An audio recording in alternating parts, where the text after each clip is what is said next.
Unit 49. Past activities.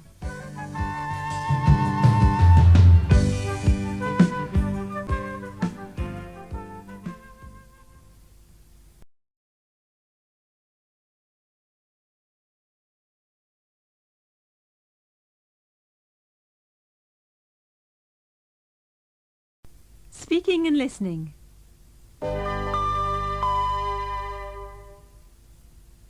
Introduction. There's a new pub in my street, and there's a sign on the door, "We serve everything." Last Thursday, I went in. I said to the barman, "Do you serve champagne cocktails?" He said, "Yes, we serve everything." And he gave me a champagne cocktail. Then a man came in with a kangaroo. He said to the barman, "Do you serve kangaroos?" The barman said, "Yes." The man said, "OK, a beer for me and an orange juice for the kangaroo." Have you ever seen the Colosseum? Have you seen Niagara Falls? Have you ever seen the pyramids in Egypt? I've taken photographs of them all. A few days ago, I went to the pub. I arrived at the pub at 7 o'clock. I had 10 champagne cocktails. And I came out of the pub at 11 o'clock. A man came out of the pub behind me. He stopped and looked up at the sky. Then he said, "Is that the sun or the moon?" I said, "I don't know. What do you think?" He said, "I don't know. I don't live in this street."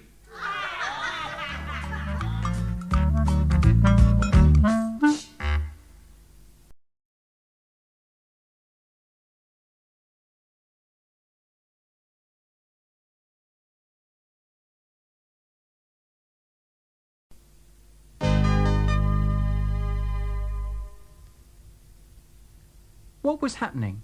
Listen.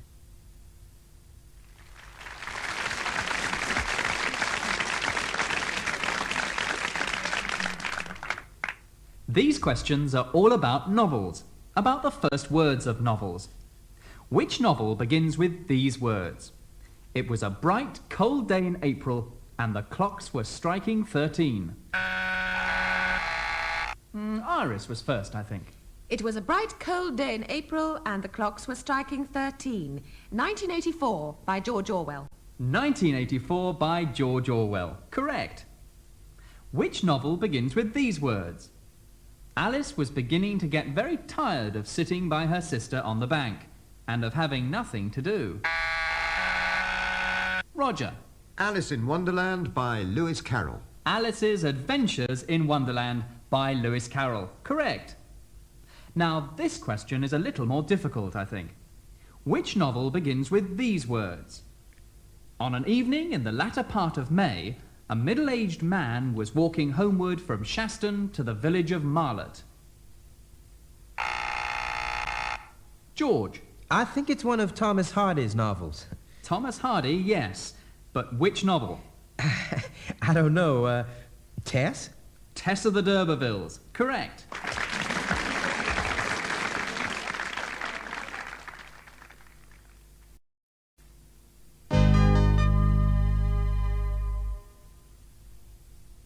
Listen. Do you remember the day we met? Sorry? The day we met. Yes. Do you remember it? Oh, yes. It was a bright, cold day in winter. The sun was shining, and it was snowing gently. Yes, I remember it very well. Actually, it wasn't a bright, cold day in winter. It was a wet, grey day in autumn. The sun wasn't shining, and it wasn't snowing. It was raining. Really? Yes, I remember it very well. Oh. Listen and repeat. The sun was shining. The sun wasn't shining. It was snowing. It wasn't snowing. It was raining.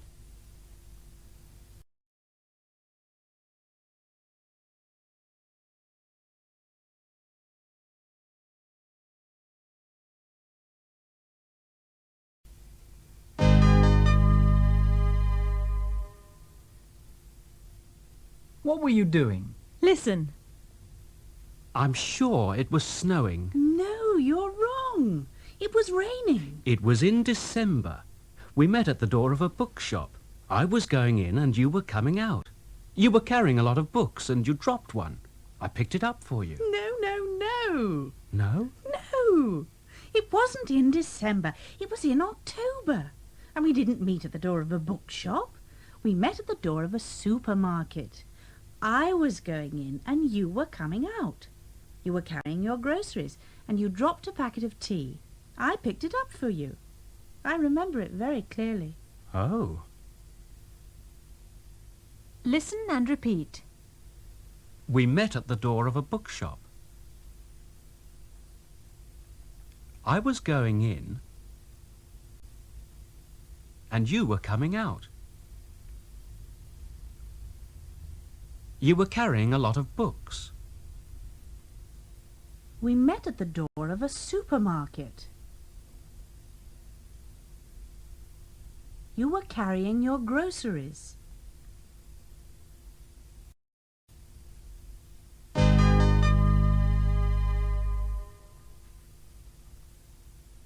Listen.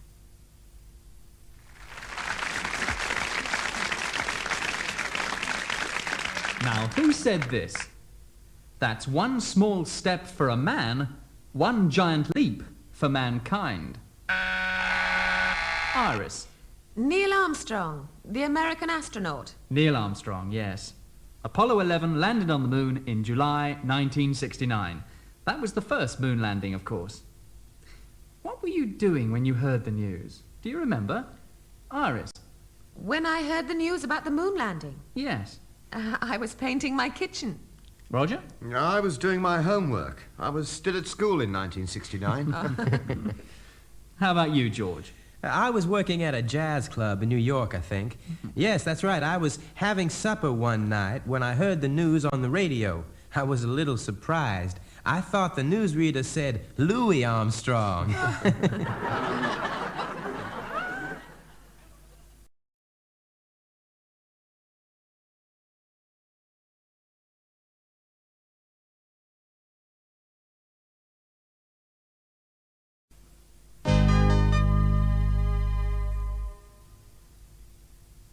What happened next?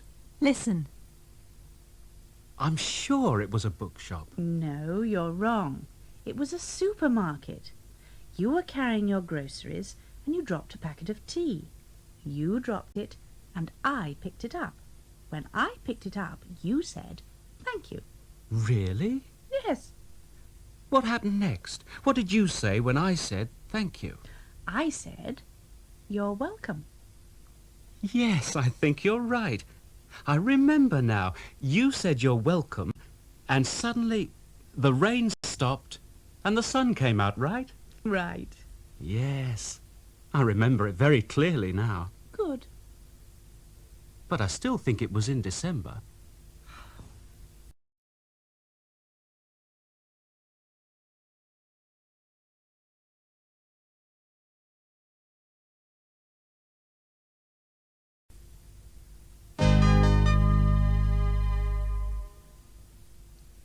Song.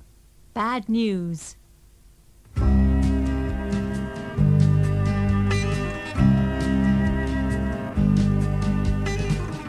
It was early in the evening.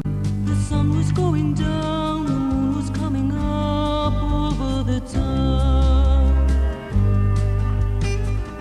I was sitting at my window, looking at the sky. The telephone rang, and it was you saying goodbye.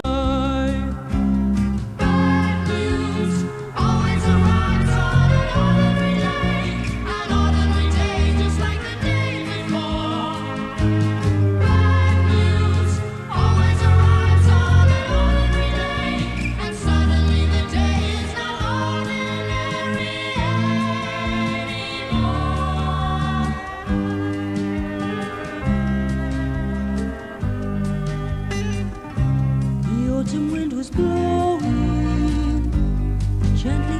trees. The autumn night was falling with the leaves. I was sitting at my window. The sky was turning black. The words were in my head. I'm never coming back. Bad news always arrives on an ordinary day. An ordinary day just like the day before.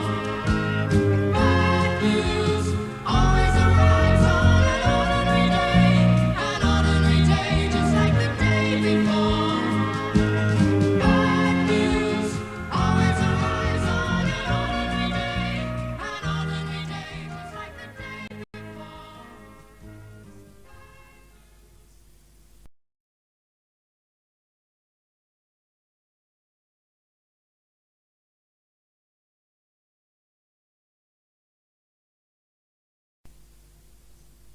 Accents of English. This speaker is from Nigeria. Listen. You know, when you are coming to London for the first time, they will tell you that English people don't talk to people. They keep quiet, and if you don't go saying good morning, sir, or good morning, brother, or anything like that, because they will think you are mad or you are not busy, you haven't anything to do. But I was surprised, you know, when I went to Sandwich in Kent. I went to stay with one man who taught me when I was in secondary school. He was my teacher then, and we were very friendly. I spent the weekend, and it's the best weekend I have spent in England since I came. We really had a happy time. And you know, we went into the farm, and he showed me potatoes, he showed me strawberries, he showed me onions as they grow, you know, fresh, the real thing. And each group of English people, you can't believe it. Oh, hello, yeah, hello, and so on. Good morning, how are you? I mean, this is very, very unlike what I was told before. So you see, that made me to think, you know, all these things they say about people, they are not always true, you know.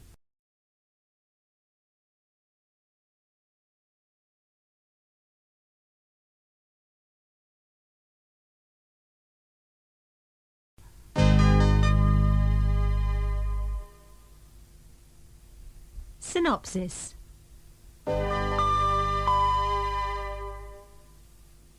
Dialogue. Well, we're now at the top of the Cackness TV tower.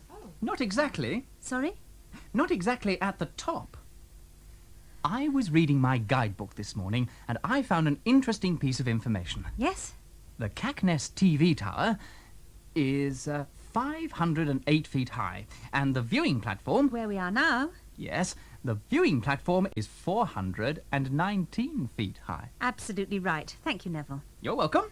As you can see, we have a marvellous view of Stockholm, the city that floats on water. As Selma Lagerlöf described it. As Selma Lagerlöf described it, yes. Sorry, who? Selma Lagerlöf. She was a famous Swedish novelist. 1858 to 1940. 1858 to 1940, yes. She received the Nobel Prize for Literature. In 1909. In 1909, yes. Thank you, Neville. I was reading about her in my guidebook last night. Her most famous book is a book for children. It's called The Wonderful Adventures of Niels. Thank you, Neville. You're welcome. We'll be visiting some of the sights of Stockholm during the next few days. For example, the Great Church. Storkirken. Storkirken, yes. That's Great Church in Swedish. Yes. And Drottningholm Palace. The home of the Swedish royal family. Yes. Below us, here, is Djurgården. Where there's a zoo. Absolutely right. Thank you, Neville. Oh, that reminds me of a joke. About crocodiles. Two men were sitting on the bank of a river. The sun was shining. Because it was very hot, one man put his feet into the water. Suddenly, he said, "Oh!" The other man said, "What's the matter?" The first man said, "A crocodile has just eaten my foot." The second man said, "Which one?" The first man said, I don't know. All crocodiles look the same to me." Thank you, Neville.